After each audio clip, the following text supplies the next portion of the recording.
wabak, apa-apa wabak sekalipun, ataupun musibah, kecelakaan, boleh ataupun tidak kita kata, oh ini adalah balasan Allah Ta'ala. Contohnya, kita kata, oh ini adalah akibat kezaliman kerajaan Cina yang menzalimi orang-orang Islam. Tuan-tuan kena tahu bahawa nombor satu, kita memang membenci kezaliman. Agama kita mengajar kepada kita membenci kezaliman, tanpa mengira kezaliman itu dilakukan oleh sesiapa pun. Kezaliman itu dilakukan oleh orang Islam, oleh orang bukan Islam, oleh ahli keluarga kita, oleh bukan keluarga kita, sesiapa sekalipun. Kalau mereka lakukan kezaliman, kita benci.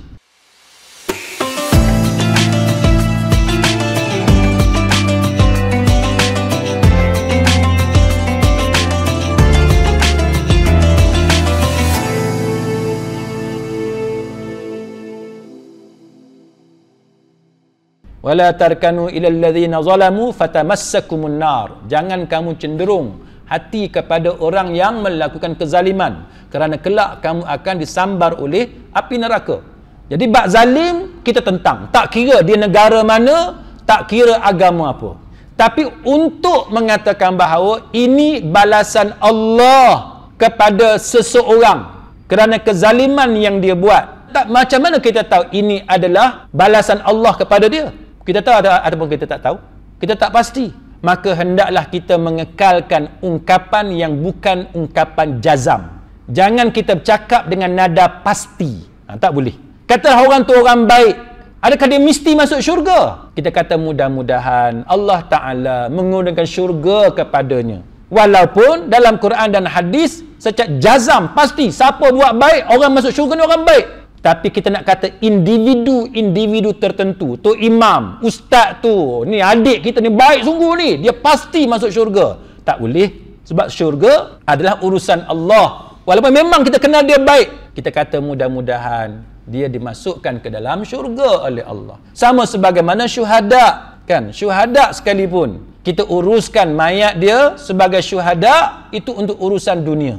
Tapi untuk mengatakan dia secara pasti dia syuhada pun, para ulama menetapkan bahawa tidak boleh menggunakan ungkapan secara jazam. Maka sama dengan musibah. Kita tahu negara tertentu, katalah negara A, dia buat zalim kepada orang Islam. Tapi yang kena musibah tu bukan tentera yang buat zalim kepada orang Islam. Yang kena penyakit tu orang lain. Maka macam mana kita nak kata itu balasan Allah? Kita tak pasti. Mungkin ya, mungkin tidak. Kita tak pasti. Kadang-kadang kejahatan seorang bapa yang menzalimi seseorang tiba-tiba kena kepada anak dia pula. Orang lain pula buat zalim kepada anak dia. Adakah kita nak kata itu balasan Allah Ta'ala? Allah Ta'ala bagi cash kepada keluarga dia? Wallahu a'lam, kita tak tahu. Itu urusan Allah. Cuma kita kata mungkin. Kena ada perkataan berlapik, tuan-tuan. Mungkin. Dengan sebab dosa yang kita buat selama ni, Allah Ta'ala hukum pula aku dengan cara orang pula buat naya kepada ahli keluarga aku. Kita guna perkataan mungkin. Itu tanda tawaduknya kita. Tanda kita merendahkan diri dengan Allah Subhanahu Wa Ta'ala. Dan jangan sekali-kali kita bertindak seolah-olah pasti itu adalah datang daripada Allah.